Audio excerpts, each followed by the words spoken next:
movie with boy under the sink? Yeah, it's all I remember is that it's Korean, and my friend Justin had me watch it. It did give me the never-ending story, which is not accurate. That's not right. Korean A scary movie Korean? sisters. Yeah. Okay. Oh, it's called A Tale of Two Sisters. Oh, I see it. I have not seen it.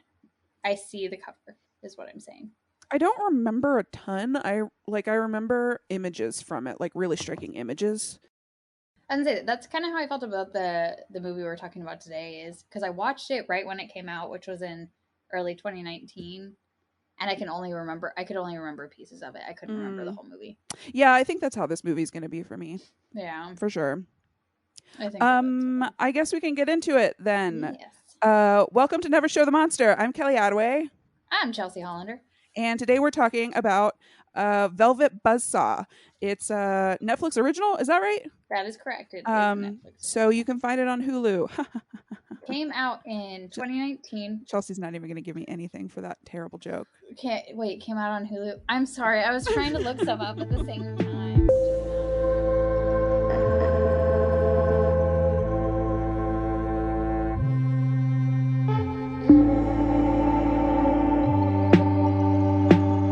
I liked this movie overall. Oh, usually, okay, so there have been many reviews that have been very negative, and I think that they are all who I was when I first watched it, where you had expectations. Oh, I didn't have any expectations. And that's the perfect way to go into it. I went into it with expectations the first time, and I remember being pretty disappointed, but the second time I watched it this last week, I really liked it. Yeah, it's I wouldn't have categorized it as horror. I don't think after having watched it. Like I see why we are categorizing it as horror. There are aspects of that for sure. I think it's closer to horror than the last one we did. Yes, agreed. For sure, agreed. It's got some supernatural aspects to it. Yeah. And it's like overall pretty goofy.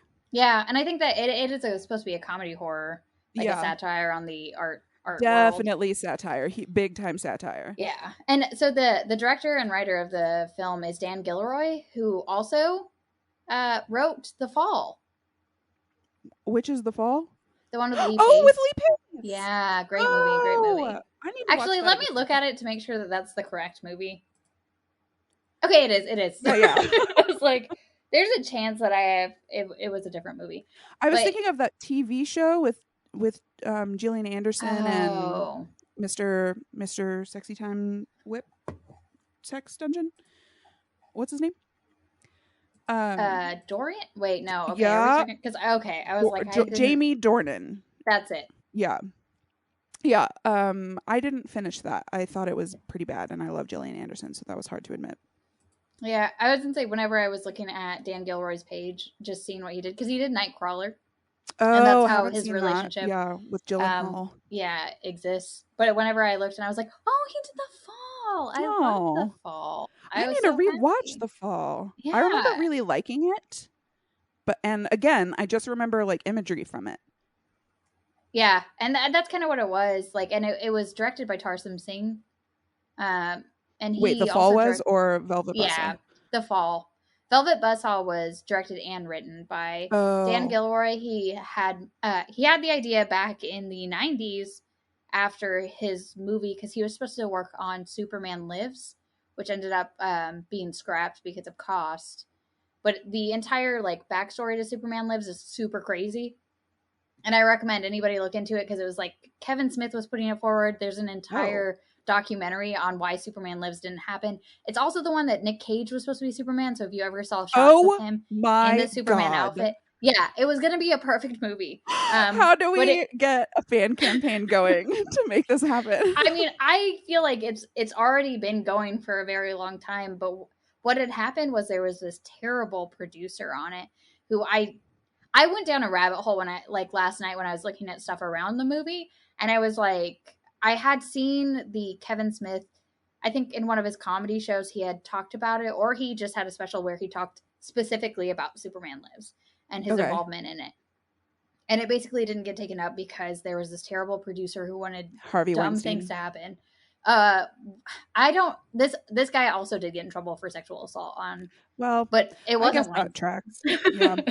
But he the amount of stuff he wanted to add to it and do with the movie just made no sense. And he didn't want Superman to ever be seen flying. What? He only wanted him to like shoot off the air and like be like a sound. He was Well, very it is true that Superman can't fly. He just can jump really jump far. very well. His wasn't Right? based Is that on. right? I don't know. I don't know. But his wasn't based on the lore. His was based on how he just and like the guy came out later and was very much. He said he didn't put very much person into it, and he just wanted to make another Star Wars, and he was just thinking about the money. He is known as a terrible producer, and everyone that's ever worked with him seems to just completely hate that he exists as a human being. What has he poor made? Guy. Like, what has he gotten off the ground? Sorry. At the end of that's part of why you should probably watch either the Kevin Smith special or the documentary.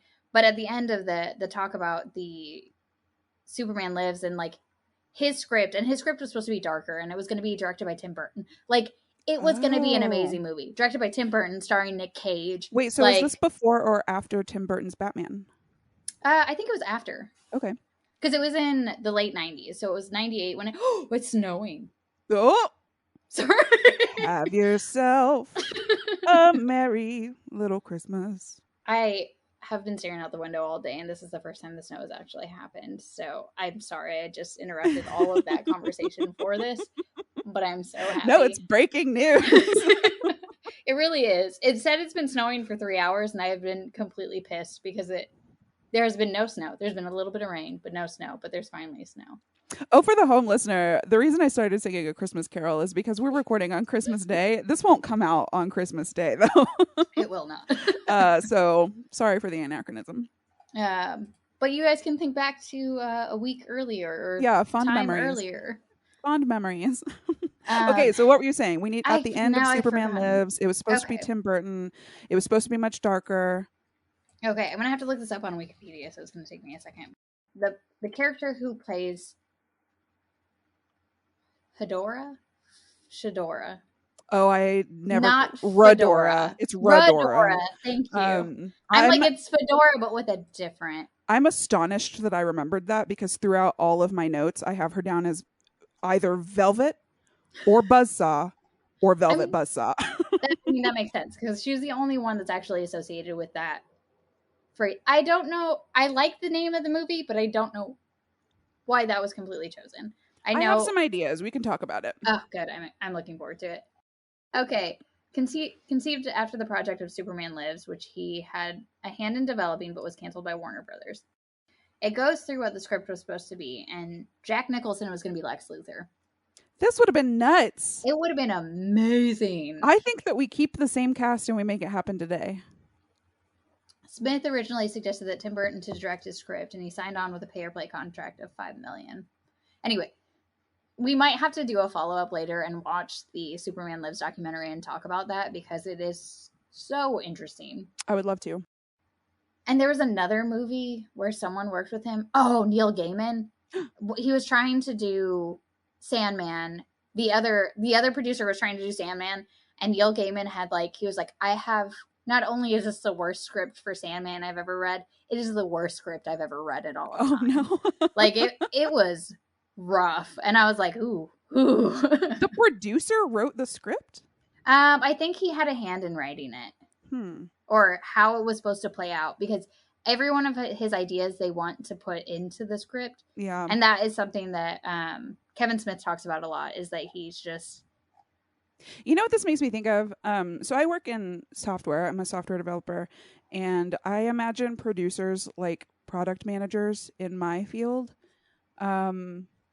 There's this constant tension between product managers and software engineers. At least in my experience, I've heard some software engineers say that they have had really great product managers who work really well with them. But in my experience, the product managers are like, put in all these features or I'll murder you and your family. So I'm trying to figure out what the name of the person is, and I can't figure it out. He also was named as a producer in something else. A Star is Born, he is the owner of the original rights to the movie. So he's the Whoa, executive producer in A Star is Born. Wait, so I have questions. A Star is Born is like a 70-year-old movie. He's got the rights to that one? He may or may not have had a relationship with Barbra Streisand for a while as well. So I don't know if he bought the rights. That wasn't the original, was it? He has a lot of money. No, it wasn't. I think the first one was like in the 30s, right? Yeah, 40s, wasn't it? 30s is way too early, right? Wasn't it Dorothy? Was it Dorothy Gale who was in it? Oh, there's the one in 76. Yep, Judy Garland, 54. But there is one in 37 with Janet Gaynor. Oh, well, shit. It just keeps going and going. Yeah, I watched a YouTube video where someone kept watching all the stars that are born. Yeah. Do you remember when we went to see Country Strong? I'm country strong. So when Star is Born came out, I kept irritating people by being like, I love that movie, Gwyneth Paltrow. It's the best. I love that movie. It made me cry. It's so good. It's so unexpected. Oh, I couldn't finish A Star is Born. I started it on a plane. And I was going to finish it. Like, it was bad. I didn't quit, but I paused it, and I left it paused so long that it wouldn't let me resume. I would have to have started it over, and I was like, okay, well, I guess we're never seeing the second half. Yeah. Yeah, I watched A Star is Born, and I mean, I thought it was good. I thought that, as we're talking about horror movies, that, everyone did a great job in that movie. I love the Bradley songs. Cooper was a good director. Yeah, like, I thought it was pretty good. But John Peters. I love the memes. Hey, let me get another look at you. Let me get another look at you. You've got to say it without moving your lips. I wanted to get another look at you. Let me get another look at you. The rest of this episode is just going to be us trying to do that. So John Peters, Hollywood debut is in Cecil B. DeMille's The Ten Commandments. So he was an extra in The Ten Commandments. I did read about his history. This is just going to become about him, honestly. Let's be real. Okay, this will be a two-parter. He was a producer on The Star is Born, the 1976 version. Producer on Caddyshack, producer on Flashdance, producer on... Okay, wow. So he's just old school, probably, right? Yeah, Madonna Crazy For You video, but it seemed like when he got older, probably when he was younger as well, he was a producer on Batman. Which Batman? 1989. So which Batman? Nicholson and Keaton. Oh, okay. I love Keaton as Batman. I agree. People say he's not handsome enough. He could get it. Oh, yeah. I would not say that. But I always feel bad talking about it and not promoting Val Kilmer as Batman always. Yeah, no, Val Kilmer number one. Hubba hubba ding ding. Yeah, he's my Batman. Nothing but respect for my Batman. But then we always forget that he was Batman, and then I always feel bad. But that's all right. I even have a signed 8x10 of him as Batman somewhere. He'll always be our Batman. So we have an excuse for this because we love Val Kilmer. I have a friend who I want to have on this podcast. He's my horror movie buddy here in town. We tried to start a horror movie club when we were both at Pandora, but neither of us were motivated enough to fill out the paperwork. So we just bought our own movie tickets. That's perfect. Val Kilmer Batman is legitimately his favorite Batman. So that makes me so happy. I know, isn't it delightful? I told him I would give him. I tried to drunkenly gift him my signed picture of Batman, and he was like, "No, this is too important. I can't take this from you." He understands. He gets it. I was gonna say, on top of that, did you watch Val? You watched Val. No. Oh my god. Oh my god. Oh my god. I don't know. So many things have been happening in my life. I have to take off my glasses. I understand. And I have to just. I know. Oh my god. I totally forgot that it came out. This is astonishing. Okay. All right. Well. Okay. That came out so long ago. That came out on your birthday, right? Yeah, it did. That's why it was so important. Oh my god. Oh my god. Oh my god. No, but there is a part where he talks about his Batman ventures, and it made me appreciate his Batman so much more. Okay. Is the way he described why he played Batman the way he did. And I was Foxy, like, oh. Foxy and smooth. That's everything he plays. So, except for maybe Mark Twain. I He mean, could be Foxy Mark Twain. For some people, like, if that were my type, maybe, you know? Maybe like, it will be in like 40, 50 years. Yeah, we just gotta wait it out. We just gotta catch up to that. What was I saying about Jordan Peters? Just that he wanted to make Not Jordan Superman Peters, Lives. John Peters. Yep. We are crushing this so far. It's Christmas. This is how we're supposed It's to crush Christmas. it. So, yeah, John Peters, he ends up not wanting, they couldn't do Superman Lives, and that was back in 98, I think, whenever the movie was actually supposed to start, or was in the middle of production or starting production, and then got thrown out.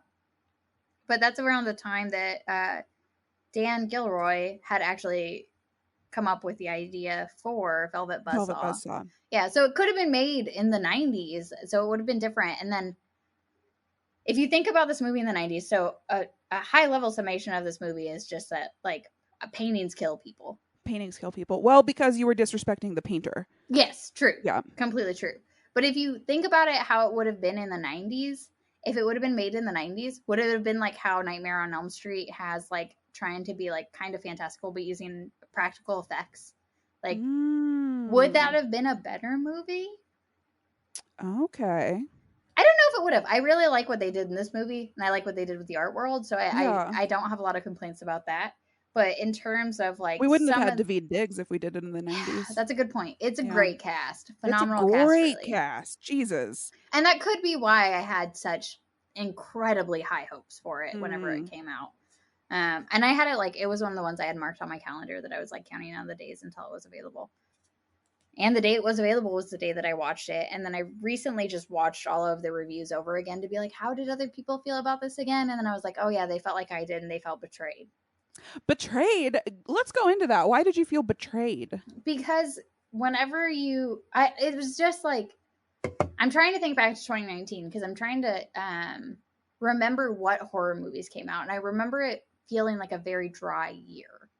Okay. So you kind of put a lot. You were looking for a tentpole horror movie. Yeah, exactly. So there's, like, a lot in that basket being like, this has got to be the saving grace. And I do have, like, Toni Collette is here, high off of Hereditary. So you're like, give me that screaming Toni Collette. Yep. And it's got Jake Gyllenhaal, John Malkovich, Tom Sturridge, Natalia Dyer. Tom Sturridge. Yeah. Who dat? He was the, like, handyman in the movie. No. Tom Sturridge was John Don Don. Oh, is he somebody? I just have him down as huge dork. Yeah. John Don Don. But I also couldn't figure out if his name was Don Don and that was his first name, and I was like, first last? Or yeah, I think it's John space Don Don. Don Don. So is his first name John and then middle name Don and then last name Don? Or is it his middle name Don Don? And what kind of parents are that? I thought last name Don Don. John Don Don. It has actually D-O-N space on the gallery. Oh, there's a space. There is a space. It's not even a hyphen. No, just straight up Don Don. The gallery's name is Don Don. Maybe his name is John Don. Okay, what I really thought is that Don Don was probably something that he made up for himself. Yeah, maybe. Just to be one of those dorks. That's not the word I was going to use, but that makes sense. Yeah, that is true. Trying to be super unique and ironic. Something like that. Ironic, yeah. Yeah, some random and ironic. One of those dumb Okay, things. So who was the handyman, and was he the brother in Get Out? I could look this up too. I'm pulling it up. His name is Billy Magnuson, and he was in Into the Woods, Birth of the Dragon, Game Night, Aladdin, Get Shorty, Maniac, and recently starred in the Made for Love on the comedy series Made for Love on HBO Max. How did I recognize him then? Oh, he was in an episode of Black Mirror, maybe that. Oh, he was in Kimmy Schmidt. Yes, he was like the rich, douchey boyfriend or like suitor in Kimmy Schmidt. Oh, and he was in American Crime Story.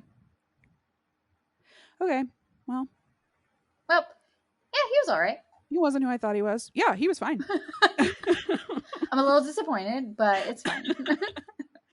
So who was the brother in Get Out? Let me pull up both of their faces. Oh no, but he's from Arkansas. Caleb Landry Jones. Oh, they don't look anything alike. Oh, from Garland, Texas. Did he live in Arkansas? Somebody told me he lived in Arkansas and they knew him because he lived in Southern Arkansas. Southern Arkansas, woof. I know. Right. We're both from Arkansas. We're not just talking shit about Arkansas. We know.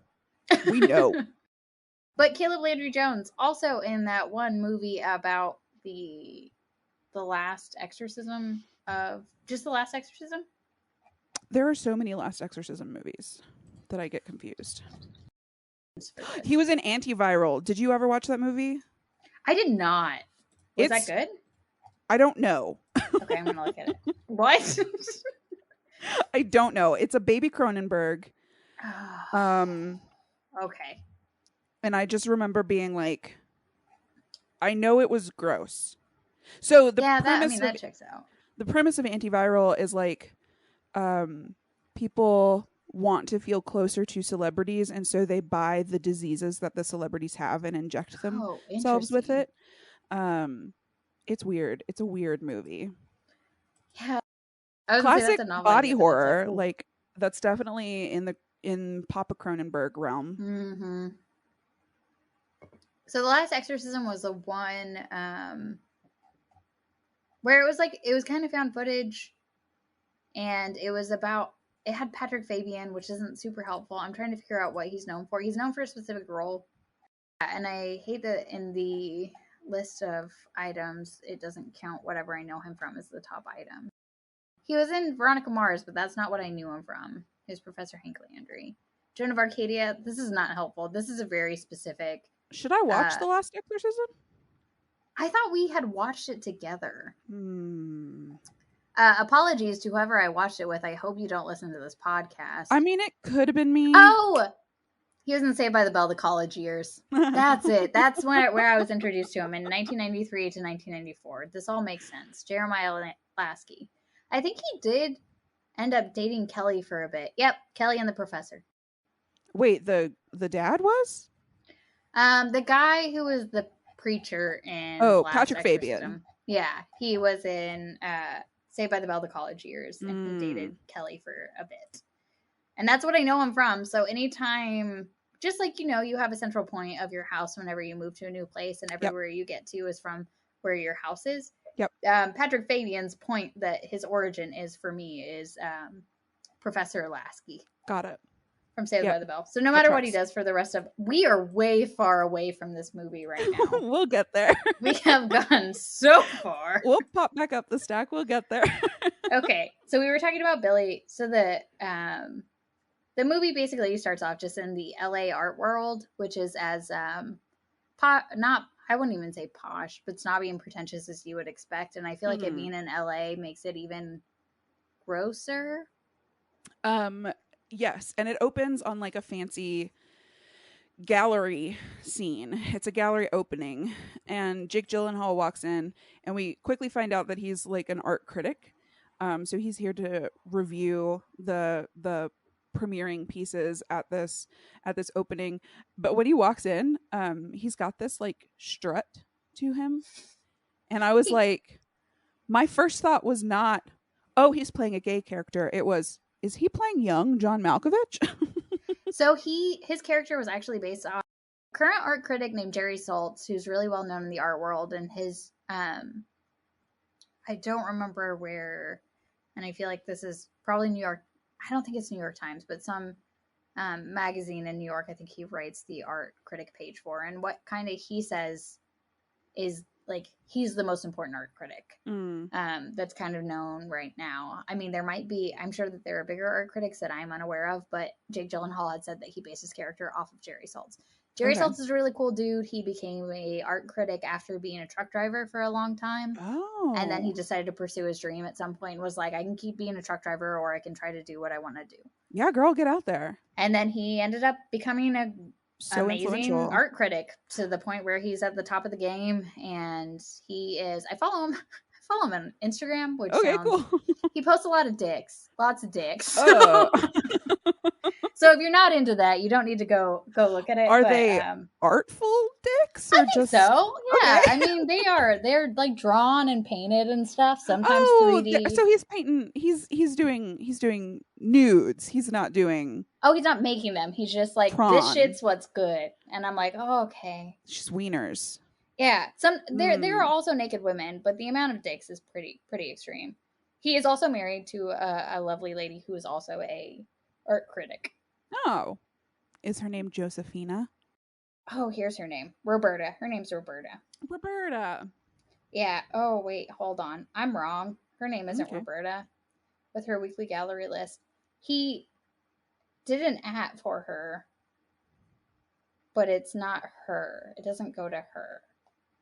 I don't know. But he's great. If you want to look him up, I would say he's pretty snarky. He also has a love for art to the point of bad art's good art. Art is art. Just like art. Just go like art. I like that. I like that a lot. Yeah, he's I a think good that's dude. a good And I way to like look at it. his I mean, he's got some takes that I really don't agree with, but at the end of the day, he's a pretty good art critic. And if you guys don't know many art critics and you want to look into any art critics, I would say start with Jerry Saltz and then expand from there. I liked that character in the movie, Morph. Yeah. I mean, did you really like him? Was he likable? That's the thing. Like, I want to describe kind of what characters went through to describe the process that they went through and like how and if they redeemed themselves or what they did. So opening up, we go to an art gallery. It's an art opening. You can tell Morph is Jake Gyllenhaal's character, and Morph is kind of just like a pretentious art critic. He is, and he has the young John Malkovich walk. Is that how we're gonna describe that? Just like a weird kind of like a little bit of a hunch, a little bit of a I thought it was like shoulders all the way back, like breastbone forward. Okay, I was like, also trying to figure out leading with your breastbone. That was something that I was like, man, Jake Gyllenhaal really encompassed a character because this doesn't feel. I mean, obviously Jake Gyllenhaal can't change his face, but he really tried to embody that character pretty hard. Yeah, he was very physical in this. His whole, entirely the way he walked changed, and even his like movements were graceful. Like again, I'm doing a movement for Chelsea, but you can't see it on screen. But there's one at the end there. He did this, and like Ryan was like, "Oh, I'm sure Jerry Saltz does that," and I was like, "What? How do you watch a lot of his videos?" Like very beautiful fingers. He had like a dancer's fingers. Oh yeah, just everything he did felt very intentional. Yes, yeah, absolutely. I think he did a great job in this movie. Yeah, I agree with that. And I feel like, so he is playing a character that is pretty flamboyant. Like he has a relationship with a woman in this movie, but also with men, and he strikes you as somebody who's going to be gay rather than bi. But he doesn't it doesn't feel like he's making fun of, like it doesn't feel like he's doing a stereotype. Yeah. He feels like he's like you said, intentional. He feels like he's like portraying something and trying to do his best to be authentic about it. And it doesn't exactly to that point. It doesn't feel false at any time. Like his relationship with a woman feels very real and very yeah.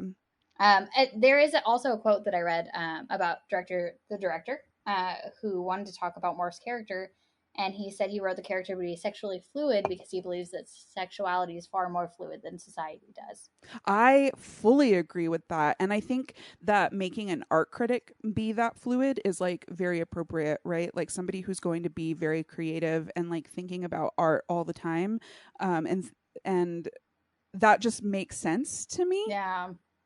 I guess I can't put my finger on it. I can't articulate why that makes sense, but it makes perfect sense to me. And I feel like it's also interesting with how he seems not like neurotic to a point, but like he is very focused and specific, which doesn't seem, when you think of like fluidity and free love, seems kind of different than what his personality kind of puts forward almost. Yeah. But it doesn't seem, he's rigid in his opinions, but he's not rigid in his life almost. I think that a good example of this is, so spoiler, the woman he has a relationship with is Josephina, who is going to be a big character in the movie.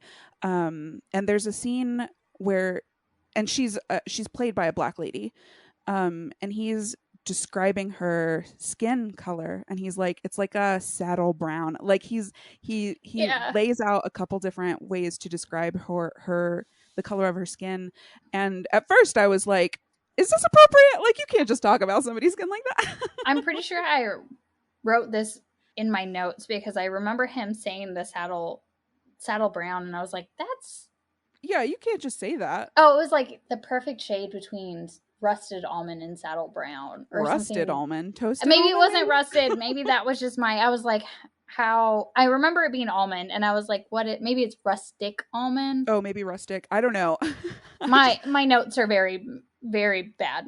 I just remember at first I was like, I don't think you can describe somebody like that. And then I thought about it more and was like, no, he is an art critic. Like, his whole life is to find beauty in the subtleties like this. And if he finds beauty in the shade of her skin, like, why not put a name to it and talk about it like whimsically?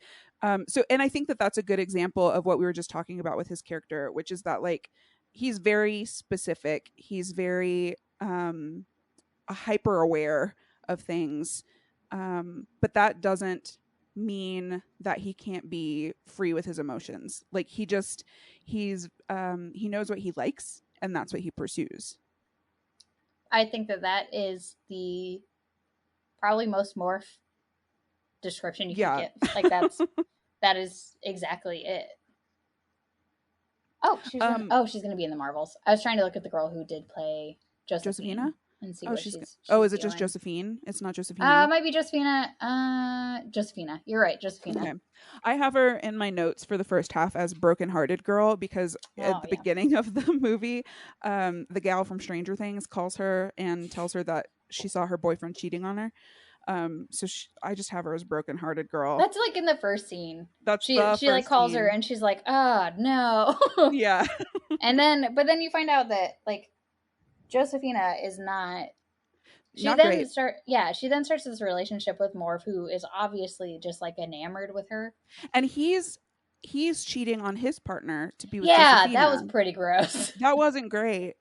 But then we find out that his boyfriend Ed has been doing him dirty. It's because the art world's full of people that are so bad.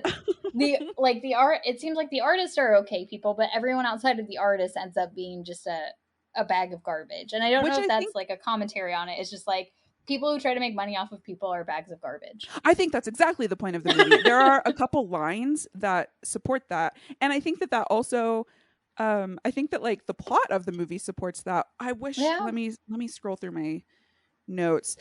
So do you remember at the end? Oh gosh, we are all over the place with this movie. So at some point, Josephina, she seems really happy with Gyllenhaal, Morph, and then she is like, we'll talk about this in a moment. She's like moving up in the art world, and she has the opportunity to meet Daveed Diggs' character, who's like this charming up and coming artist. And she strikes up a relationship with him, now cheating on Morph. But there's a part where Daveed Diggs takes Josephina to his old stomping grounds, this like dive bar where his original art collective frequents, and he's like, you know what, I don't want to do these big galleries anymore, I want to go back to my art collective. And Josephina says something like, and I know it's in my notes somewhere, I just have so many of them, she says, what's the point of art if not to be seen? Yep. And that's like, you dumb idiot, you don't get it at all. Yep. like I think, and that's sort of how he reacts. He doesn't say anything, he just kisses her on the forehead and walks away, like, oh, you sweet poor child. Like, you don't get it at all. I thought that was a good part. Definitely. Yeah, and I think that is like the thesis of the movie, and we see that in like all of the victims in the movie are people who are just trying to profit off the art instead of like letting the art exist, letting it be the expression. So we're sort of dancing around it. Let's just get into what actually happens, what the plot is. So we don't have to go like scene by scene, but we can say like what the let's hit the big point, which is early in the movie, it's established that Josephina is like, she's like fetching coffee for the people who work at the gallery. So she's a nobody on the power rung. And then she finds a dead body in her apartment, and Yes, in her apartment building, not like in her living room. Not like, oh, I just walked in. No, there's a dead body. All right, that's fine. No, it was just like out in the just corridor. Another Tuesday. So she finds this dead body, and she later learns that he was a painter. He was an artist, and his apartment is filled with art, and they're just going to throw it away. Like in his last wishes, he was like, just toss it. Don't do anything with it. And Josefina's like, nah, I gotta see this. So she sneaks into the guy's apartment, and the art is within the movie, the art is masterful. It's like moving, and it's literally moving. Do you remember that scene where the eyes follow her? There are so many scenes where it's moving. There's so many scenes where the art is moving. It's also prolific. Like, he has thousands of paintings. He's got so many paintings. He's got, like, the walls are covered, the floors are. So my note when she walked into the apartment is, holy hoarder. like it's, are. That's also just an artist studio. If you go into an artist studio, but his whole apartment is the artist studio. And I just have rolls of canvas everywhere. Just rolls of canvas everywhere. Worked on at the same time. But it's like, it's obvious, like, everything's emotional and traumatic in every painting. And every painting seems to be, like, incredibly emotionally charged. Like, it's clear he's working through something, and that emotion is on the page. In my opinion, the art that they showed was not good. I feel like it depends on what time period you're trying to look at, but I feel like I could see how it could be, and this also might be exactly to your point, that art, no matter if it's good or bad, can be sold really high based on how you market it. Yeah. So that one, but they said that it made people feel, and that's what happens with it, and Billy Magnuson's character, Bryson, he's like I want to say preparator, but that's not what they call him, an installer. So somebody that installs the art in different places, and that's kind of, he's just kind of like he works for Rodora's gallery. Fedora with an R. Fedora with an R. He works for her gallery. So every time we see him, he's got like a screwdriver and he's hanging up a painting. Yeah. And then he ends up, or we get back to Josefina, and she finds out that they're going to destroy all the art. So then she just takes everything. She takes it and puts it in her apartment, and she's like clearly plotting. She's like, here's my ticket to being more famous in the art world. And then she uses morph. Wait, how does she use morph to like she calls morph, and she like takes, that happens later. How does she use morph early? Was that later or was that early? So she was sleeping with morph, so they have more than a couple sex scenes, and in one of them she's like, hey, can you do a review on my ex-boyfriend Ricky's art show because he's terrible. Yeah. And then he does. It ends up negatively impacting the artist to a point where he gets drunk, gets in a car accident, and is in a coma. So it had real world effects. And that really tears Morph up, not just because his words had this direct impact on somebody, but also because he actually liked the guy's art. Like, he only panned it for Josefina. And we even hear some people being like, I think you're off your game. Like, this art was really good. So, like, not only did it impact the artist's life, it impacted Morph's life. Yep. It made people doubt his criticism, his taste. Yeah. And that's him. Yeah, that's his whole thing. But after Josefina takes all this art, she's one of the only people in the whole movie who doesn't like talk about how the art moves her. Like, everybody has this emotional response to the art, and true. She doesn't. Like, she recognizes that it's done by a master, but what she sees is dollar signs. She doesn't see the art itself. She doesn't see the art itself. So she has it all over her apartment, and Rodora eventually comes. And she like gives her like an ultimatum. She's like, listen, we can partner on this art. What does she say? She said basically, there's a no compete clause in our contract. There's a non-compete clause. Yeah. If you decide to do this, you can either choose to be I'm going to sue the shit out of you. Yeah. Or you can partner with me and I will take a nice percentage and you will become famous and you will become rich exactly like you wanted to. Yep. That's all she wants. I wanted to go back to when Josephina shows Morph the art, because there are two notes I wanted to make about this, and I almost made one of them earlier, but I missed an opportunity, so I'm going to go back. Here's my first note. One, when Morph looks at the art, he says, and this is a direct quote, he says, "I'm ensorcelled." Ensorcelled? I'm ensorcelled.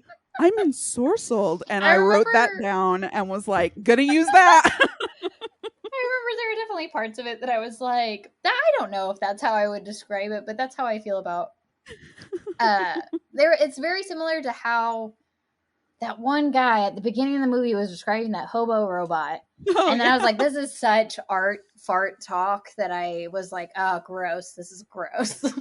You know what? We need to talk about that hobo art piece. So in that opening scene, when they're at the gallery, Morph is looking at this hobo robot art piece, and the robot is saying like canned phrases, and like, do you ever feel invisible? Do you ever feel invisible? I once worked on a railroad. Something like that. Basically, the vibe I got was that it was like anti-capitalism and like he is wearing like an American flag suit. Yeah, very and it's like it's pretty heavy-handed. And Morph is like, oh, this is derivative. We saw the same thing 3 years ago from somebody else, and some guy is defending it, trying to say that it's like revolutionary. And it's not like that. It was pretty, I don't know, seemed like a college thesis. So Ryan actually showed me the piece that was based off of. Oh yeah, which is a female that like dances seductively, and she has like a witch's mask on, and it's made by somebody named Jordan Wolfson. So if you guys want to look that up and see what that was based on, it is based on a piece by Jordan Wolfson. Could be a different piece, but it seemed to track. But it also had canned phrases. But that canned phrase was like, my mother's dead, my father's dead, I'm gay, I want to be a poet, this is my house. Huh. Yep. And obviously super memorable because I kept it. You got it. You rattled it all off. The brain noggin. But yeah, they also had similar canned phrases. So I think that might be the piece that he was referring to. And I was like, you know what? If I saw that piece today and I knew the other piece existed, I would have the same I would also reaction. say it's derivative. Yeah. Yep. I do want to talk about another piece that was being premiered at that gallery. It was the big sphere that looked like the Chicago bean. Only my part, go on. I was like, oh, is this going to be the cube? Like, is it instead of having cube, it's going to be the sphere? Oh. Yeah. I just freaked out at the idea of putting my hand inside the sphere. So the sphere has all of these little cubbies that you poke your hand in, and it's like a sensory exploration. And Toni Collette is there, and she's like, it's about something and sex, like everything. Yeah. Pain, pleasure, sex. Pain, pleasure, like sex, it's just like the things that all art is. That all art, yeah, and can be used to describe every piece. But I was like, okay, two things. One, we all did this at church Halloween parties. You turn the lights off and you touch a bowl of peeled grapes in their eyeballs. Like, that's what we're doing. Yep. Two, you can't, it's COVID. Get your hand out of there. Yep. I was like, you can't just be sticking your hand all willy-nilly into unsanitized spaces. Yeah, I just wanted to make sure that we touched on that piece of art before later in the movie. Speaking of that piece of art, like, what could they be feeling? Because exactly to your point, that's what I thought of was the peeled grapes. Yeah, it's peeled grapes. It's spaghetti. It's I was like, what could they be feeling? But is that the point of it? Is that you wouldn't? But it's one of those. I can't think of what you would feel. Well, we've got two already. We've got wet spaghetti and peeled grapes, and then the third thing is, do you remember those little? They were like shaped like finies, chinger catchers, Chinese finger traps. It's like one of those, but for your full arm. No, I was thinking. So I'm trying to describe something else, and I'm not doing a good job. Do you remember those? Like, they're like tubes of water with like glitter and stuff in them. Oh yeah, the ones with the holes in the middle. With the holes, yeah. Really, so is it just one of those giant things? Yeah, you just stick your arm into one of those. Okay. Yeah, that's the pain one, I guess. That is the. Yeah, Is I would that the never stick sex? my hand into it. Is that the I feel sex like, one? yeah, that's definitely the sex one. 100% the sex one. But then what are the spaghetti and the eyeballs? They are also the sex ones, right? I don't understand. Oh man. Yeah. We'll get back to it. So in the movie, we find out that all these paintings now everyone's selling them and they're making a profit, and these paintings are a huge hit. And then And Murph tries Morph, to dig in. yes, he wants to write a book on it. He's like, I'm sick of just writing little pieces for newspapers and magazines. Like, I want to write a book. So he haggles for like exclusive rights, and he starts doing research. And at this point, we also see that there's an archivist who's like examining the paintings to find out like what they're made of, how old are they, etc. Um, and we're going to find out later when Morph goes to meet her. I'm jumping around because this episode That's is just fine. I jumping think around. it's okay for the. I mean, in the plot, you don't need to know it later. You can know it earlier. We can know it now. So Morph goes to talk to her and is like, "What did you find out?" And she says, "Do you know how he gets those really dark reds and blacks? It's blood. Blood is in the painting. Blood is it's blood. It's blood. It's it Is it blood. blood? Was it blood? Is it blood? It's blood. Oh, geez. Oh geez. Oh geez." And so that's how they're haunted. You got it's bloody. It's the blood and plain. But we also find out that he comes from a very abusive past, and that Yes. he, his mother and his sister die in a fire. Who I assume he loves. I think so. And then his father's abusive, so he gets taken away and he goes to a home, and then he comes back and he murders his father. And then he goes to a psychiatric hospital for a while, and then Yep. he goes to, and then there's just like a big blank spot in his history. Mm-hmm. And then it goes to him working at was it like a power plant? I don't know, but you know who else worked there? Rufus, Bobby's friend from Supernatural. Oh, okay. I was like, this Rufus. guy is really familiar. Tie back Rufus. Oh, perfect. But the art is described as a violent saga of violence and madness. And that's what this guy was going through, like troubled childhood, murderous childhood. To that, the 2 days that he spends, or it says 2 days, but I'm pretty sure they meant like a long time. They said that they used him as a guinea pig for experiments.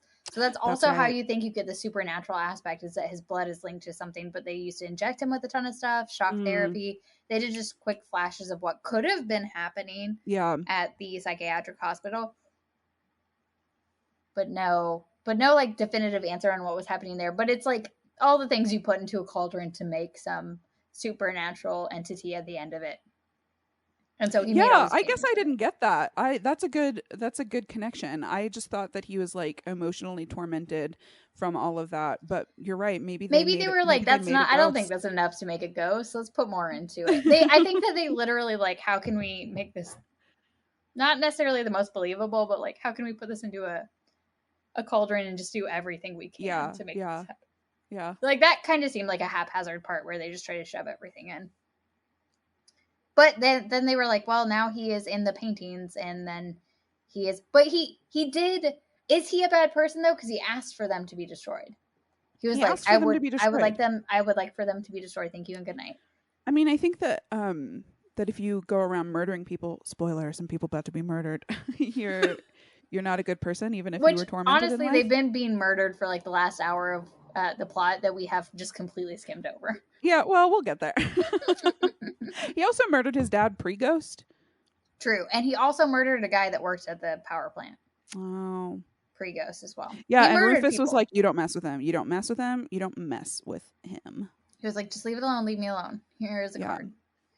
Yeah. So, I don't think that Dees was a good person or a good artist, quite frankly. But people are mesmerized.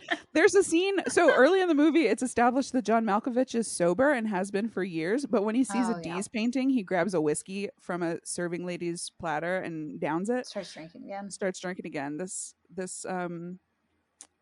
art has driven him to drink And there's also comments throughout the movie about how John Malkovich is, what's his name? Let's figure out. Is it like Piers? John Malkovich Piers. is, yeah, Piers is his character.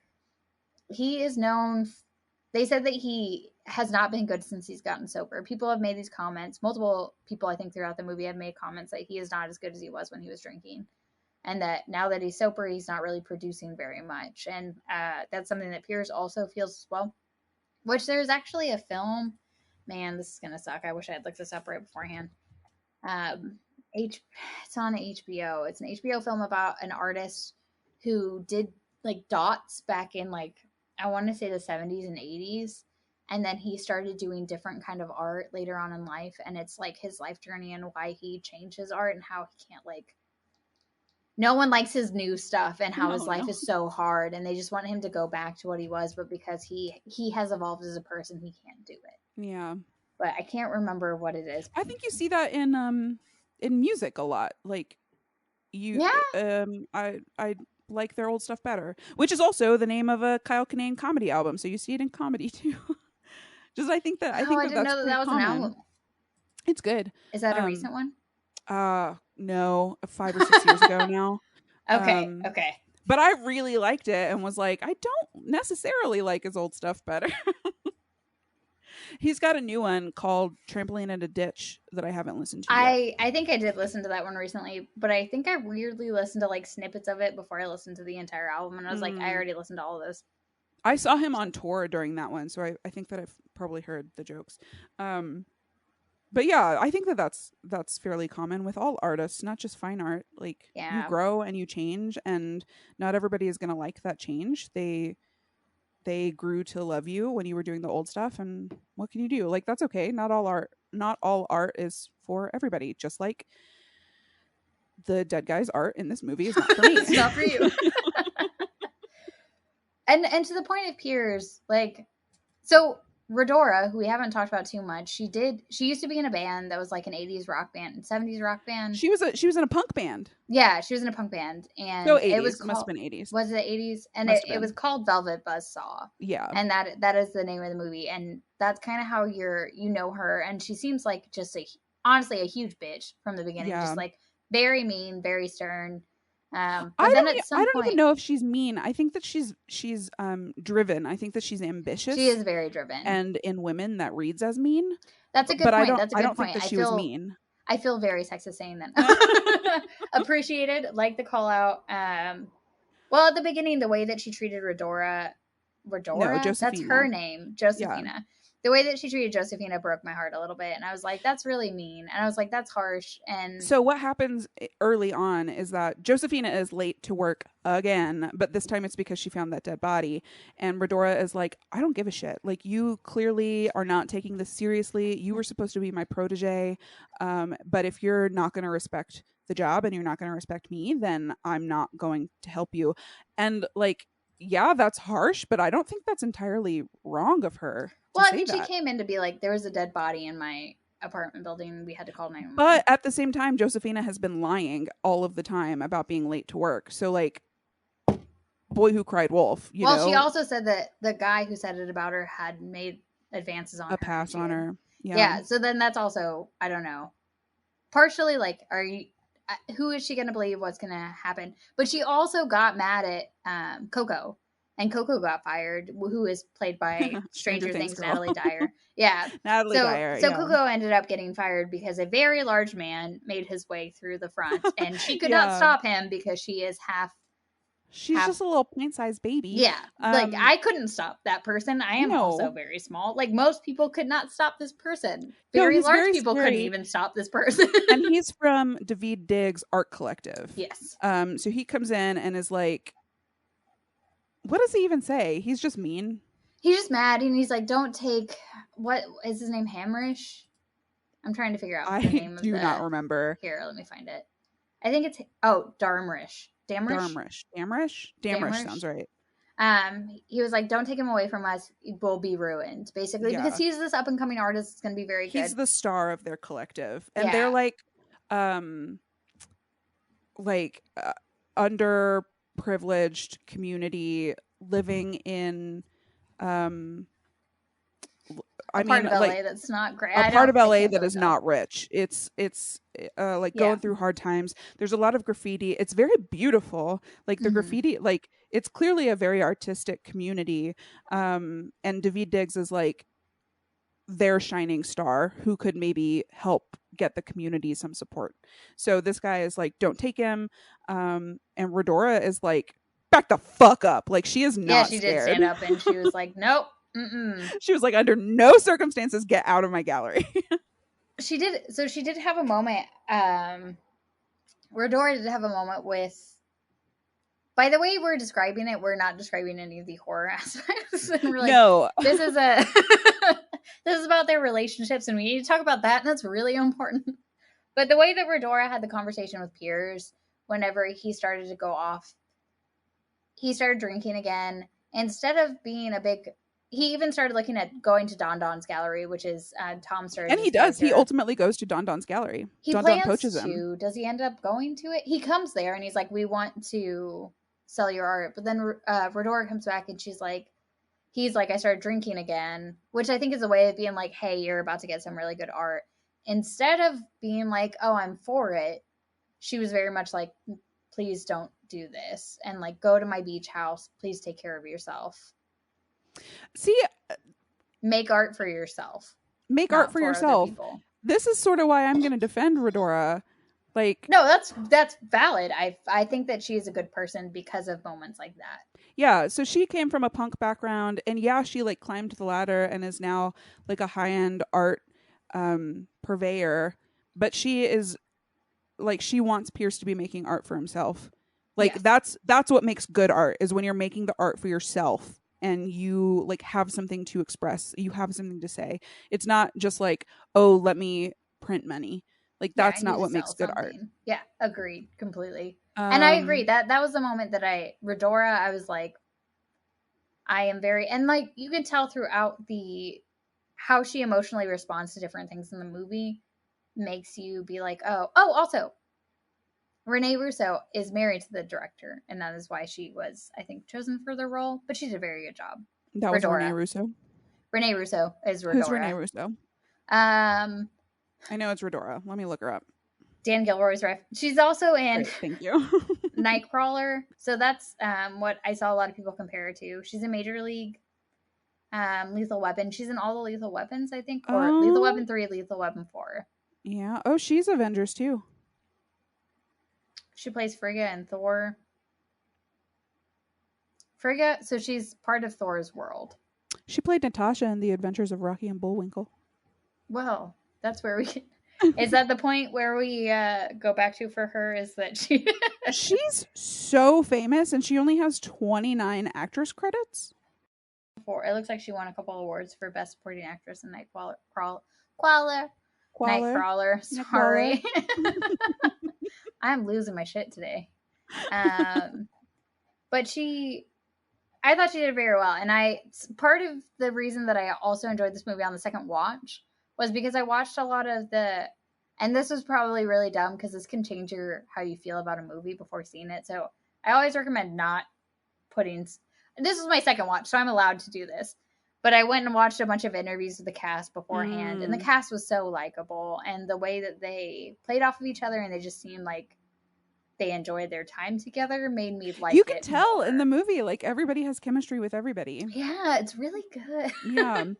I'm a fan. The one bad thing that Redora does in the movie, though, is that she's like faking scarcity with the D's paintings, the haunted paintings. She's like faking the scarcity, and but isn't that just like an art world, like what you do in the art? Because I feel like she's just doing it by the playbook at that point. Yes, that part didn't make me against her, but at the part where she knows that these paintings are causing a problem.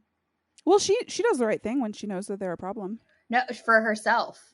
For herself, you're right. On the phone, she knows that these paintings are killing That's right. people. She starts trying to sell them. And she's like, she's talking to someone, and she's like crying as she's selling it. Because she knows she's basically causing a death sentence. Yeah, if I didn't watch it earlier today, I probably wouldn't have remembered it. But the fact is, she's like on the phone, and she's like, yeah, the 6 JPEGs that I sent over, if those are, you want to buy them? Okay. Wonderful. I will get those over to you. And like you can tell, like in her voice, she's like starting to crack, and she's like she knows that what she's doing is something wrong because every person up to this point who has profited off the paintings has been killed. Which let's loop back around to the horror part where we talk about all the killings. So the killings. This is the part you've all been waiting for. About an hour into the podcast. Yeah, no worries. So it sort of starts. It starts with the guy I thought was from Get Out, the Bryson. Yes, Bryson. Yeah. So Redora, in her effort to fake scarcity, she's like, we're putting the majority of this art into storage, and we will release it over years and years and years, and it will be a cash cow that makes us very famous forever.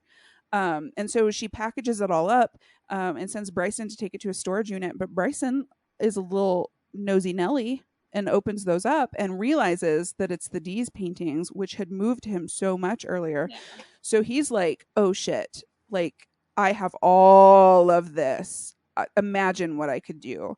And so he's driving the art, and he's brought some into the cab of the truck and lights up a cigarette and like totally catches himself on fire. Was that a cigarette or was that a joint? Oh, I don't know. I think it may have been a joint. Like, okay. I think first go through, I thought it was a cigarette, but this time it looked like a joint. Okay. So whatever, he lights up to smoke. Sorry. And the art in the cab of the truck, like its face changes and to look at him, so you know that the art is up to something. And so he catches on fire, and I do really want to talk about this part because it doesn't make any goddamn sense to me. So he catches himself on fire and is like, oh no, oh no, oh no, and then he slams his truck into a gas station, and I was like, girl, you on fire slamming into a gas station? What are you doing? Yeah. And it doesn't not what you think is going to happen doesn't happen. There's not like a big explosion or anything. So he goes into the gas station, is looking for help, finds a sink, and so he's trying to like soothe the burns all over his chest with cold water, and there's a painting of monkeys above the sink. So I know that you just said this, and this didn't bother me or make me question anything until you just said it, and I was like, I have never been into a place where there's a sink and then a painting directly above it. Because you don't want to put water next to a piece of art. That didn't bother me. It's a gas station. I was like, whatever. It's probably a print. Like it's you know, that part. But it's probably like, a reproduction. It was a very nice. It was a very nice monkey painting. I don't know what you're talking about. It was monkeys doing. Were they playing poker? That's how I imagine. No. They were. You can see my. Everyone can see my hands right now. They are mechanics. They are monkeys. Oh, they're mechanics because they're all fixing a truck. And then they pull Bryson into the painting. Yeah, that's great. That's my question. Is how did that painting get haunted? Are all paintings haunted? Is that a secret Dees? How did this happen? So in every one of them, a Dees painting is never the thing that murders anyone. No, but like this is the only like painting, isn't it? Where someone gets pulled into a painting? Nah, technically Josephina died from being pulled into a painting. It was just a different kind of painting. That was a different. You're right. Okay. I don't know. Yeah. It was just very funny when those monkeys reached out to grab him. I lost it. Yeah, you're like, well, and part of me when I was watching it as well, I was like, I mean, I don't know if in that moment I would have more curiosity than I would, because I mean, you don't know whether the monkeys are going to murder you. That's true. Yeah, if monkeys start pulling you into a painting. Would it be cool? Like, do you want to? I played, what is it? The Super Mario World, where they jumped into paintings. Would it be like that? Could I just jump? Oh, I was thinking like Harry Potter. Like, are you going to pull me in and now I can bop around to different portraits? See, that's the thing. Like, I was like, is it too? And I was like, well, Bryson, as somebody who loves art, is really adamantly against being a part of it, which is not what I expected. Maybe he's happy now. Maybe he's the only one who had a happy ending. You know what? That's how I'm going to take it. That's how I'm going to take it. And then we keep going, and then we go to the next horror moment. So at this point, also, Coco has been fired from Redora. I'm sorry. I'm going to ruin this every time. Either call her Velvet or Buzzsaw. That's what I have her as in my notes. Okay. So Buzzsaw fires her, and she goes off to work for John Don. And then he was also like, hey, because she was like, I want job. And then he said, like, you have to be at least 40 or something. And then I was like, are you 40? Child. Are you 40? No, no. He's in his 30s. He's in his early 30s. Yeah, I was like, that's mean. Is that the part where it's like if you're a lady, you've got to be over 40 in order to If you're a lady, you've got to be over 40. I and don't it was know. to be In like any some case, kind of it was, I assume, some kind of an administrative assistant. It wasn't like yeah, she's not trying to like own the gallery. No. No, she's trying to get people coffee and answer phone calls. That's it. And he's like, "No, you child." And then she lets loose, "Oh, but I've been working for Redora. I have information on the D's paintings. I have information on Redora's business." And he's like, "Now we're talking." So then she gets hired. So then she gets hired. Because LA is just based on gossip. Yeah. Yeah, it's all politics. It's all manipulation. And then that night, John Don Don is alone in the gallery, and he goes in to poke around this installation. And you're right, more art attacks. Yeah, different art. This art is not Dee's art, and it also attacks. It like closes him in, and hangs him. It looks like he's hanged himself. Yes, but it hangs. A hand comes down and grabs his fancy art scarf. His stupid ascot that he's been wearing this whole time. Just trying to be part of the world. So Coco comes in the next morning, finds this dead body, screams, drops the coffee. Poor Coco. Is this the first body she's found? This is the first body.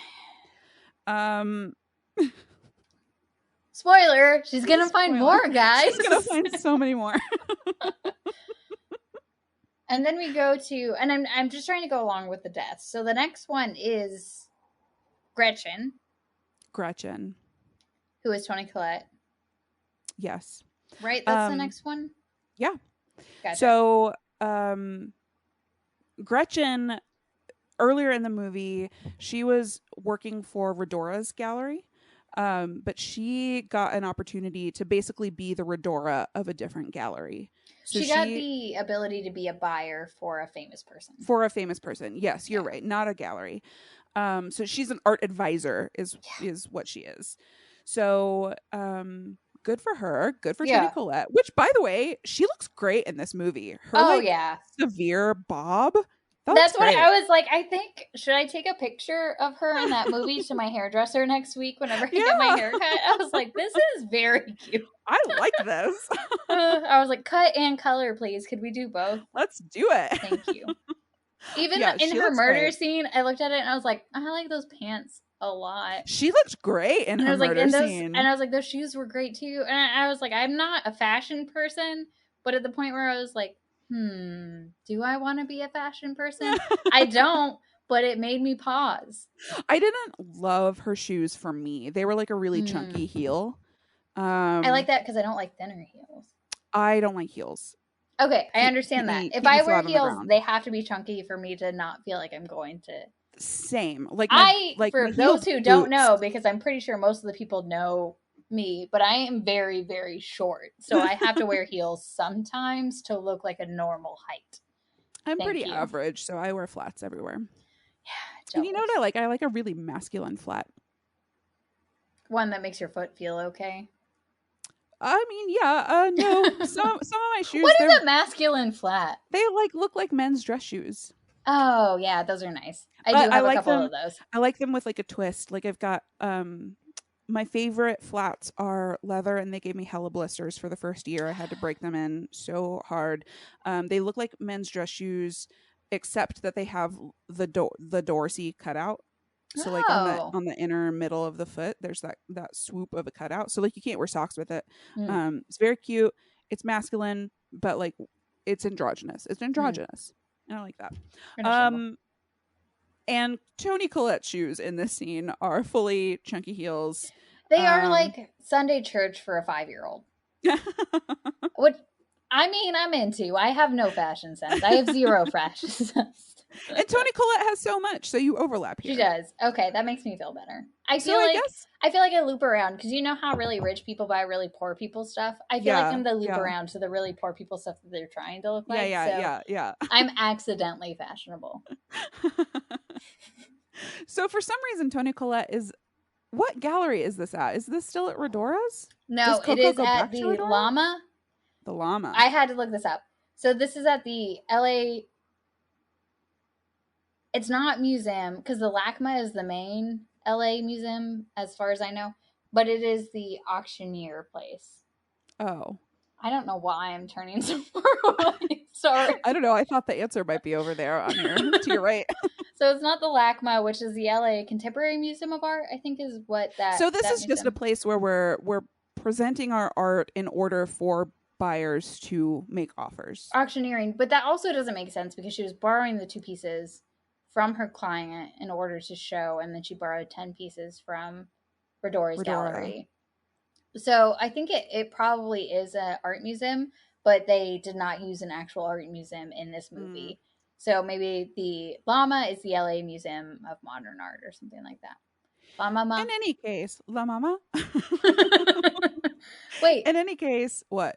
Oh, I just thought of, I don't know why I thought of, because I thought of Mama, the movie, and then I thought of La Llorona.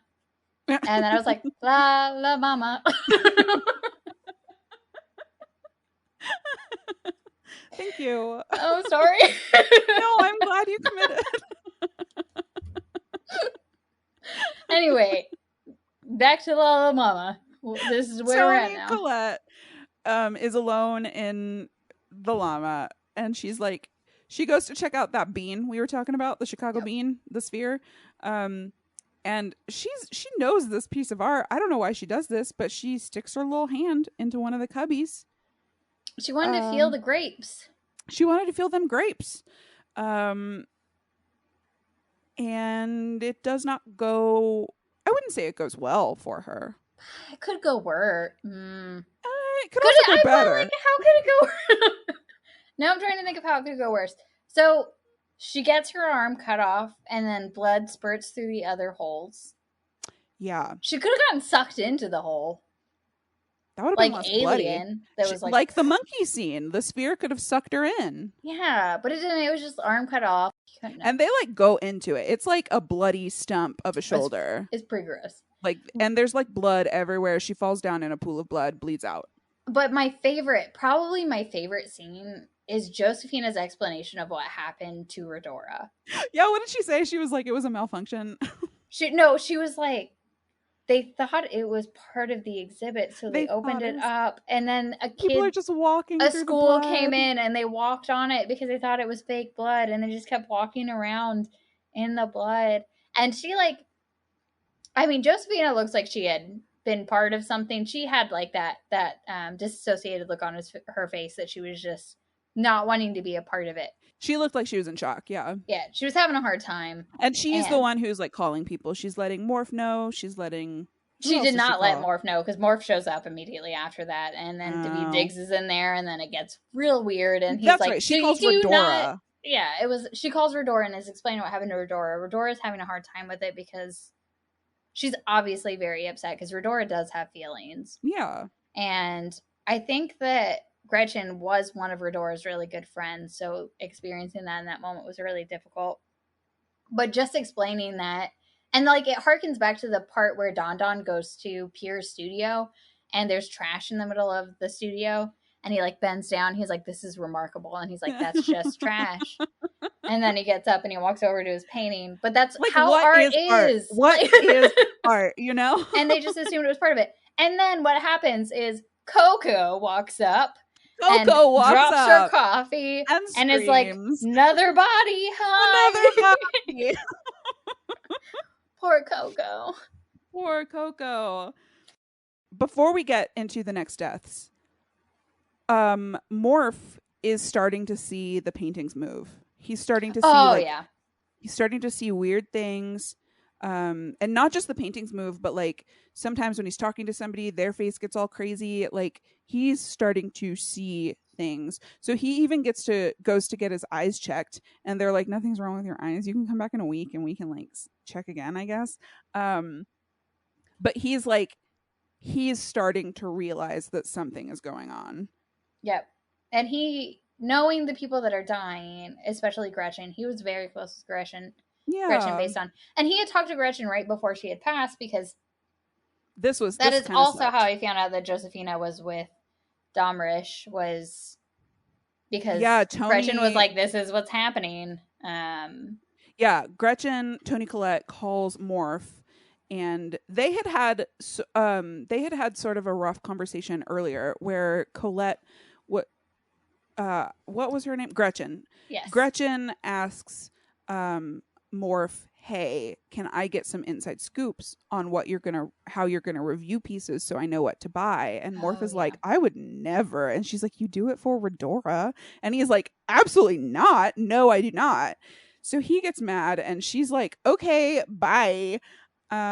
So he finally calls her, and she's like, "Is this to apologize?" And he Was like, doesn't no. exactly. Well, he was like, no, because you've been telling Redora, or not Redora. Sorry, I'm going to do bad with names again. Josefina, that I am back with Ed, and I'm not. I'm not back with Ed. He's moving out, and I'm very upset Yeah, that you said this. And she then said, "Oh, well, Josefina is about to ride off into the drive sunset off. with Domrish." Yep. And Yep. then he throws his phone down and has a little hissy fit, and that was a very upsetting but delightful scene. I was like, "Oh, this is fun." I have so many notes for this movie. I'm like trying to scroll and catch up to where we are. No, it's all right. I might just have to raw dog it with my brain. So Morph is hallucinating, realizes that these deaths are connected to the D's art. So he goes to Redora and is like, "Stop selling the D's art. This is murdering people. Like, we know that he wanted his art just disposed of, and we are profiting off it. This is bad. I'm gonna take all of mine out of storage and like get rid of it." And I think he called. Does he call Josefina or try to talk to Josefina, or does Redora try to talk to Josefina? He does talk to Josefina, and then Josefina's like, "Oh, you're just writing this article to take down D's because you're trying to ruin me because I'm now with With Domrish." yes, yeah, And she takes it very personally because everything in the world is about her. she's very selfish. Super selfish, and her and this is the point when she goes to the bar with Domrish, and then he's like, "I'm leaving the gallery space because that's not what I'm into." And Yeah. that's when they have the fight that she says some great lines. What's the Um, point of art if nobody sees it? I wrote it down. and then the I'm glad because that's also I also wrote notes about that, but I did not get the direct quote. But I remember really liking that conversation between them, and I like how you pointed out the kiss on the head as a Mm-hmm. oh, you sweet child. You I will dumb goodbye. dummy. Yeah. Then she walks out the door to And her not car to is parked in, is blocked in. yeah, is blocked. And at the same time that this is happening, Morph goes to a storage unit to look at his catalog paintings. Right before Before this, that, yeah. Go ahead. he meets up with Coco, and Coco is like, "I really need a job or I'm gonna have to leave LA and go back to like Michigan or something." Like, she's Yep, from it was Michigan for sure. yeah. And he's like, "No worries. I need you to do these things for me. Will you go to my storage unit and get the D's paintings?" And um she also lets Morph know that while she was working for Redora, she overheard phone calls between Morph's boyfriend Ed and Redora, wherein Ed was telling her what Morph's reviews were so that she knew what art to buy before Morph's reviews hit the papers. And so this is why Gretchen thought that Morph was giving Redora the inside scoop. It wasn't Morph, it was his boyfriend who was using him to Yep. to be on Redora's payroll. And in that moment, Morph is also like he knows he just killed his career because he just wrote this crazy ass article being like, these paintings are killing people, the paintings are killing people, we need to stop. Please don't touch the paintings. Please, for the love of God. Did he go that far, or did he just say the art was bad? I think that he specifically said that it was there was something wrong with the paintings that was causing death. And he was Oh, linking because they said, I don't know if it was Josefina or if it was Redora, but they talked about linking the paintings back to the deaths of the other people. okay. So they did Interesting. talk. He did talk about how it was supposed to be linked to the deaths, and he just kept being like, I've penned my last thing. I've ruined my career. I am ruined." And then that is when Coco told him basically the person who he thought was his best friend was his best friend. And so he's like just lost Josephina. He's just lost Ed. He's just lost his career. Like Morph is going through it. yeah. So he goes off to the storage unit, and I didn't really understand this. He asked Coco to go to it, but he asked Coco to go to it, but he wanted to go in so he could remove the D's. The D's. And I just want to say one thing before we get too far into this. D's nuts.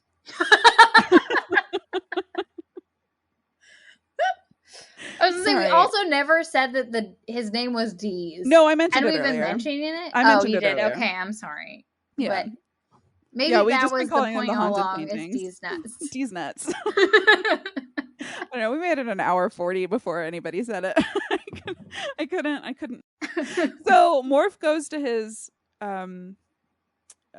storage unit, starts taking out the D's, and you know who we see?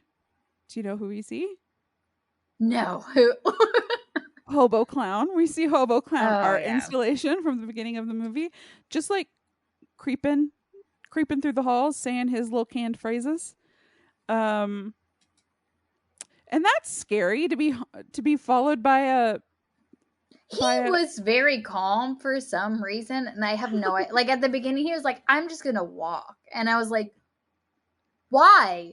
Why would you just walk?" Because he worked so hard on perfecting that walk. He's got to do it one more time.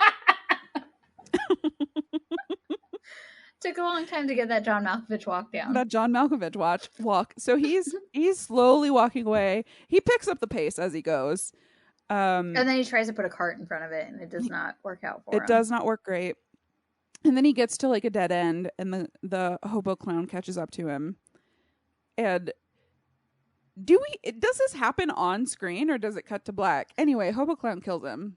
It half and half. His glasses fall. Hobo Clown steps on his glasses, and he you can see him grabbing his face. Yeah. So Morph's face is being grabbed by Hobo Clown, and you can see it scratching into his face. And then I do think there's a sound. Yeah. You hear noises. There were sounds. And then at the same time that this is happening, Josephina's across town. Maybe not across town, maybe a couple blocks over. I'm not really sure where the location probably is across town, because she's in the rough and tumble part.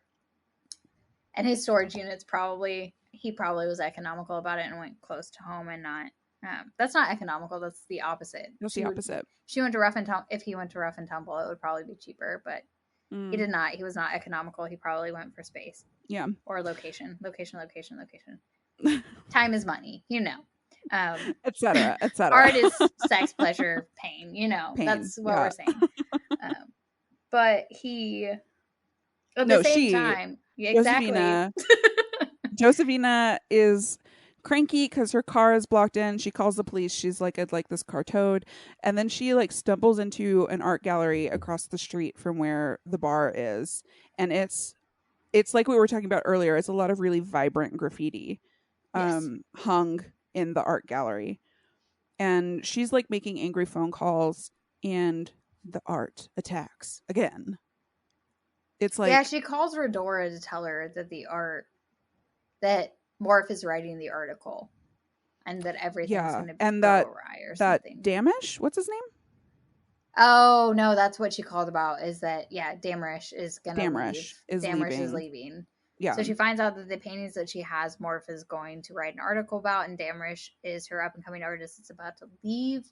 So basically, everything's going awry. And at the same time that this is also happening, Redora actually believes what's going on, and she starts to take down her paintings. And before we get too far into that, I do want to make a legitimate comment. This is not going to be another D's nuts.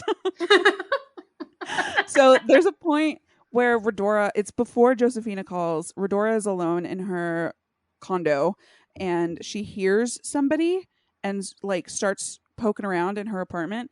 And you see a record hung on her wall. It's a Velvet Buzzsaw record, and I just want to say it's hung too high. She's in the art world. She should know what height you hang. It needs to be eye line. It needs to be eye line. The guideline is 57 inches on center, and it's like 77. Like, it's way too high. So I just wanted to like some set dresser.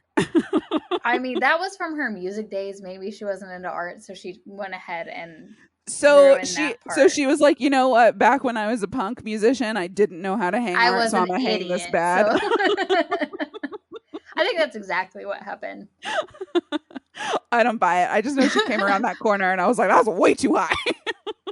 She likes to look up at it and remember the good times. Okay, yeah, maybe. So she's on the phone with Redora. Josephina's on the phone with Redora, and like paint from the art is like dripping off of the canvases hung in the gallery and like pooling around her and crawling up her legs, enveloping her, and she doesn't realize it. I think that I would feel that. Yeah, there would be, even if you wouldn't, like, you could, if I see something, I have like a white desk. If I see something move on my desk, I would fucking see it. I'm gonna notice that. So I don't know. Maybe this is just another case of Josephina being very self-centered and tunnel visioned. Like she's just not very observant. Yeah. So this art envelops her and she screams. And what we see later, we see a glimpse of this art gallery later when the police are finally towing the car. Actually, they're towing her car. Because she's left it so long. So nobody ever came to tow the car that was blocking her in, but somebody did come to tow her. And we see on the sign for the gallery in which she was enveloped by paint, we see her face screaming. So it's not even a gallery. It's just a piece of graffiti art. No, she like went into a building. It was a gallery made by made by D's. Oh, because you see it. You see it. A fake gallery. Yeah, you see it go from a piece of graffiti art to a gallery. So the gallery was created to push her to go into it. Oh, I totally missed that. Yeah, so it was created to push her to go into it, and then she got created, and then she became a piece of graffiti art, which I think that she says something really shitty about graffiti art to. I bet she does. She's Domrish. So I feel like at that was like a inciting incident. Yeah. So that's how she became a part of graffiti art. Well, good. I like that. Because I don't think she can consider graffiti to be art. She probably didn't. She's a huge, respectfully, bitch. Respectfully. Yeah, I think that's what ended up happening to her, is that she became a part of graffiti art. Because I thought it was interesting because it did kind of have, you could see a hint of her in it, but then it also had what it didn't have before, and it was like little skulls that were everywhere, and I didn't notice this until the second watch through. Is that there were light little skulls around her, but I didn't know if that was like a nod. Interesting. So at the same time that Morph got killed, Josephina got killed, Redora runs outside because she's hearing stuff happen in her house, and one of her sculptures falls down, and she gets out of the way. She somehow dodges this fallen sculpture, which like absolutely would have crushed her. It's big. Yeah, it's a big ol'. I know we mentioned this in, I think, the Dead and Breakfast one, but it reminded me of the sculptures from Beetlejuice, like the giant ones that the mom had made. There's even like a specific one that it reminded me of. Yeah, I know what you're talking about. Yeah, and it came down, and I was like, ooh, okay. Ooh. And she missed it, so I don't know. Can Deez not kill 3 people at once? Is it max 2? He's pretty taxed. He's overloaded trying to kill 2. No, but this is later because she finds out that Morph is dead. No, later. She finds that out later. All this happens at once because then you're like, who's gonna die? Got it. Okay. But all this happens at the same time, and then she grabs her phone and she calls Josephina, and she's like, you will never guess what happened to me. And she's like, answer your phone or something. And then the next morning Josephina doesn't answer her phone because she is sucked into a wall. And then the next morning, Coco finds Morph. Poor Coco. And she again has coffee. She's got to bring coffee to every death scene. At this moment, I'm like, oh my god, she's gonna be arrested for the murder of these people. Central to all of these. She just happens to show up after them. She had nothing to do with it, but God, she just shows up. And if I'm using logic, she first murdered on all the of scene them for 3 murders. She's disgruntled. She's been fired from half these people. All of her employers keep dying. Like, she's going to jail for a long time. Yeah. Except she doesn't. We find out that she's just going back to Michigan. Oh, does she go back to Michigan? Yeah, there's a scene with her like packing up her car, and she has Deeze's cat. Oh, the cat. Yeah, and then as they're leaving, you see that. So originally, whenever Bryson got killed, the first guy, whenever he drove his car into the gas station, he had a truck full of Dee's art that Rodora didn't want to sell yet. Mm-hmm. So whenever they talk to the cop about it, the cop is like, there is a homeless camp near here that probably raided the truck. Mm-hmm. The truck got raided. It got raided. The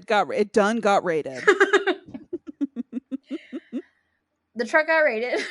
And then at that moment, as she's driving by, the cat has a reaction, and the cat is having a reaction to these paintings being put up on the fence. It's like on a chain link fence by homeless people. And he's like selling the paintings for like $5. So you're like, oh no, somebody else is making a profit on the paintings. And they're going to be murdered over $5. Over $5. So these paintings are still making it out into the world. Not great. I hope that Deez is generous, like a homeless man making a buck on some paintings. That's what I was also hoping. And that is something that I'm going to get to, I guess, after we talk about the final death. Okay, let's talk about the final death. So the final death. So, Rodora finally, like after Morph's death, is like, he was right. Something is wrong with these paintings. So she hires movers, and they come in and move all of the art out of her house. And she goes out and like sits on our rock in her backyard. Yeah. It's a very lovely rock. I was like, that is a beautiful view. I am incredibly jealous of everything that's happening right now. Yeah. But she's like very insistent to the movers. She's like, did you get everything? Is all of the art out of the house? Make sure all of the art is out. And they assure her it's all gone. All 47 pieces. Which didn't seem like a lot. Like, I think that I have 47 pieces of art in my house. Oh, are you going to do a quick count? 8, 9, 10, 11, 12, 13. Are you counting Ryan's studio? Yeah, I was going to say all of our... Oh, that's not fair. Sorry. It's in there. That's like 300 pieces. Okay. Our entire... Like, our halls are all art pieces. There are 6 over there. There are 4 here. 10. I mean, you remember my living room. 47's a lot, especially the size that she has. I have more plants than that. Well, the size of paintings, because she has paintings that are like wall size. She did have some big ones, but like she probably has some little ones too. All I'm saying is that if we're going by sheer number, I bet I had 47 easy in my house. I'm in the middle of moving, so they're all in boxes. So you were able to count them and catalog them beforehand? I didn't. I neither counted nor cataloged. I'm just trying to estimate. I have 3 in the living room right now. Are we talking about plants or art? Art. Okay. All my plants are still in the house. All my plants are still in the house. And you're like, there are 80 plants. There's probably about 80 plants. I'm not joking. The last time I counted, there were 67, and I know that there are more now. And I know that 67 was a low count because I forgot a couple. I'm pretty sure it was 69 at the time. Nice. But there are for sure more now. Maybe not quite 80, but 75, let's say. Yeah, that makes sense. I was going to say, I'm looking at some plants right now. Yeah, I got... Can you even see this one? I can see Look one at this here. Big old fig tree. Yeah, I was going to say, that's the one I was seeing. I was seeing a couple of leaves off of it. Love that fig tree. It doesn't really want to stand upright. It falls over all the fucking time. Is it tied to a stick? So the whole thing falls over. Like, it's not the tree falling in the thing. Like, the whole basket falls over. So I need to, like, shimmy some books under it when I get to the new house. Makes sense. So there's just soil on the floor. Because it fell earlier today. It'll find its place. It'll find its place soon. We'll figure it out. So Rodora thinks that she's safe. All of the art is out of her house. She's out in her backyard. But do you remember how she was in a punk band when she was younger? And that punk band was named Velvet Buzzsaw. And how she has a Velvet Buzzsaw tattoo on her shoulder. Guess what counts as art, motherfuckers? It's tattoos. It's tattoos. I mean, yeah, that buzzsaw. So then, so that buzzsaw, buzzsaws. buzzsaws, yeah, buzzsaws right through her. Sorry, Redora. This is the death that upset me the most, I think.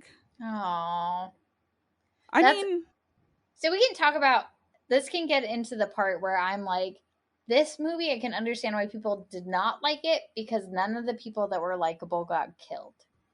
who were the likable people? Coco and John Malkovich. Coco and John Malkovich. And that's how the movie ends, is John Malkovich like gleefully making art in the sand on Redora's beach house. So I thought that was really nice. She told him to make art for himself, and that's exactly what he's doing. He's making it on the beach, not on a canvas, not on paper. Like, it's art that is going to be destroyed. It is by definition ephemeral. Yep. And I thought that was really beautiful and nice. Yeah. I thought that was a good way to end the movie. Agreed. And I while he was doing that, like, I was like, oh, it's gonna be exactly to your point. Like, the water washed up and just washed it out. And I was like, this is the most beautiful ending scene that this could have had. But yeah, Coco and Piers were the two likable characters, and I never at any point felt any fear for them. Which I think is why this is more satire than horror. I agree. If I had felt fear for people that I cared about, I feel like it would have been more horror, because I never had that like itching, like, oh god, no. It was just like, oh, okay. I almost had that for Morph and Redora. Morph had a character arc in which he came around. Yeah, like, he came around to understand what he was doing was not who he wanted to be. And once he realized who he needed to be was when he got taken out. Yeah. So that was a bummer. But Redora, I agree. Redora's death was not... She was the one who ended up... Like, she was in the middle for me. Like, I was like, if she dies... She did have her redemption. Like, she was very not nice to people at the beginning. Even to Morph, she was not very super nice to anyone. And halfway through, I was like, she might not be nice, but she cares about everyone. Mm-hmm. And that was harder, is saying goodbye to her. But to that point, I didn't get attached enough to where I thought that they were a completely good person, which I thought that about Coco, and I thought that about... But I go off and on about Coco, because Coco was like, here... She was also manipulative. Yeah, she got she used all the gossip that she knew to continue to go forward. Like, anything. I think that Coco would have profited off of Dee's art if she could. She just wasn't in a position to I think that's true. But Piers was great. Yeah, Piers was great. Yeah. John Malkovich can do no wrong. Oh, yeah, for sure. That's the... If you take away anything from this, is that John Malkovich can do no wrong. Yeah. Even when people copy his walk. I don't even know if he did copy his walk. I don't know why I thought that was a John Malkovich walk at the beginning. But I want to keep it in there. But I like it, and it makes sense to me. John Don Don. Okay, the name is listed as Don Don, as Don Don being one word. Oh, okay. In Wikipedia. Yeah, I thought it was one, and I thought it was made up. On the gallery, it is Don Don, 2 capital D's with the space in between, because I thought it was silly. What's a dawn? A dawn is like beginning of the day. No, dawn. My father's name is Don. My father's name is Don. Is it D-O-N? Yeah, D-O-N. Okay, but it's also like a Don, like a Don Juan. Yeah, is it not with starring Johnny Depp? That was a movie I watched when I was a child. Okay. A Spanish prefix for a male forename. Oh, okay. A university teacher, especially a senior member at a college in Oxford or Cambridge. You guys are welcome. Educational podcast. And there is a movie called Don Juan with edutainment. Johnny Depp at some point. Let me see. Don Juan DeMarco was the name of the film. And you watched this as a child? Came out in 1994, so maybe. I think it came out on one of those, like, you know the channel like Epix? That was like a Canadian movie channel. No, that sounds great.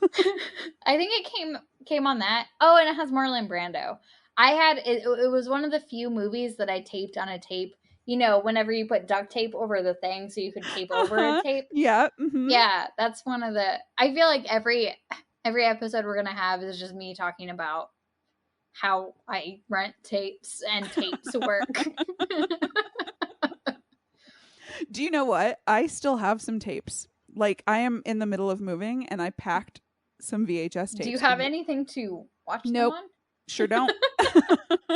You know what movie I do have on tape that I did record over have you ever seen Riding the Bullet? No. Is that the name of it? It stars Jonathan. Oh, what's the TV show that was made about Country Strong? That was not Country Strong. Hard to break. Like the land I grew up on. What is it? His name's Jonathan. He was in Tuck Everlasting. I'm having a hard time. Yeah, I'm going to have to go through a bunch of pages to get to where I want to be. Jonathan Jackson. Okay, we're getting there. I think it's called Riding the Bullet. It's based upon a Stephen King short story. Long story. Stephen King story. But it used to premiere on... It's real. It's real. I'm not making stuff up. It came out in 2004. But it was on USA a lot. And it would come on in the middle of the night because the imagery was too bad for children. So I would always time my VCR to record it. Yeah. And I recorded it, and I have not watched it since around that time. Okay, it's got David Arquette in it. Oh. I do still have it. I never got rid of the VHS because I was concerned about losing it. I don't know why. Like, I have like this weird, like, I can't. And that's probably why you still have your VHS. That's exactly why I have my VHSs. Do you hear? Some of them are like sentimental. Like, here's a VHS of me at Allstate Choir. Oh. Like, some of them are like that. But then the one like movie I have, Rocky Horror Picture Show. Aww. Do you know what you can stream? I don't know why I can't get rid of this VHS. What if something happens? What if we meet the apocalypse and we need to have VHSs and it's the only thing to watch? You're doing the right thing by keeping it. To preserve Rocky Horror Picture Show for the generations to come. You're doing it for everyone else. You're doing it for society. And I appreciate that about you. Thank you for seeing me. I get it. I understand it. And I always will. I did super want to talk about the music at the beginning and the end. Yeah. Because it is to the same tune of in Nightmare Before Christmas, There's Something Up with Jack. Where it goes, there's something up with Jack. There's something up with Jack. That specific part was like cut and just repeated. And I don't know if it was I don't know if it was on purpose, and if it was, there's something up with these. There's something up with these. Yeah, exactly. Because I was like, that is exactly what he's doing. He is the crazy man up in the tower trying to figure out what to make or what to do, and he's creating something that is just taking over everything in this town. I didn't even notice that.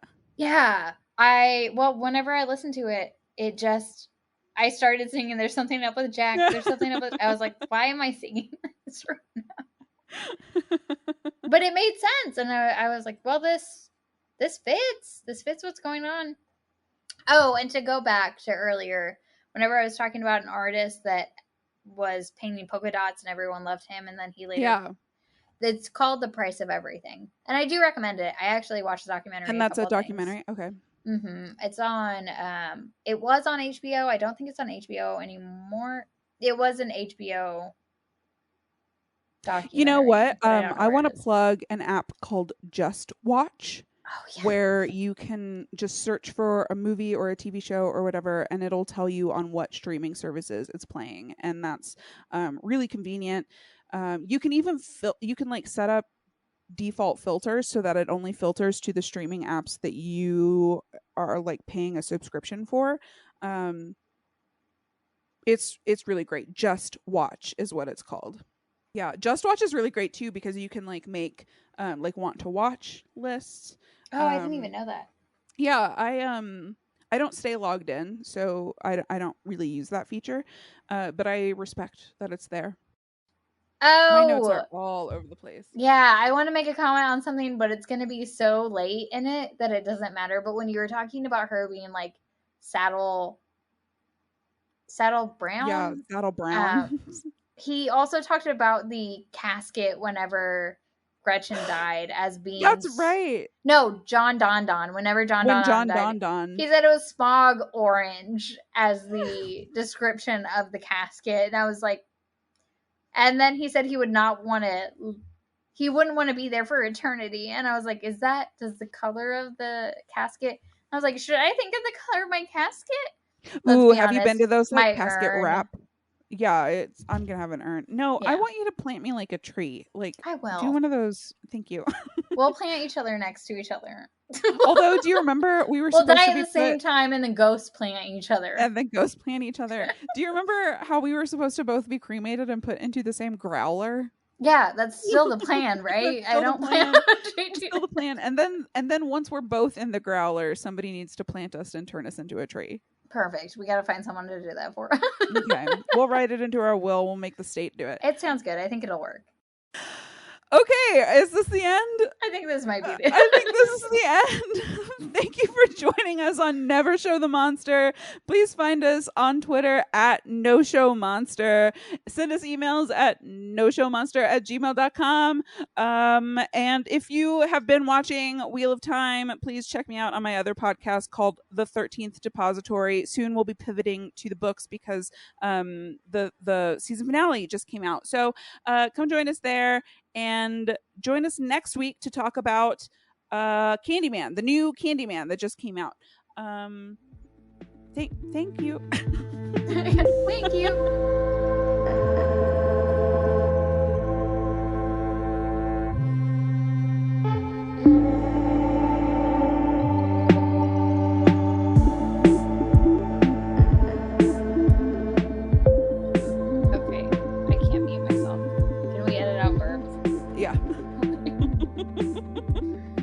Coming, and I don't know if it's going to come out. Okay, if it doesn't happen, then it's fine. Okay. If it happens mid-sentence, we'll just have to repeat the sentence. It's yeah, okay. Exactly. We'll just need a clean edit.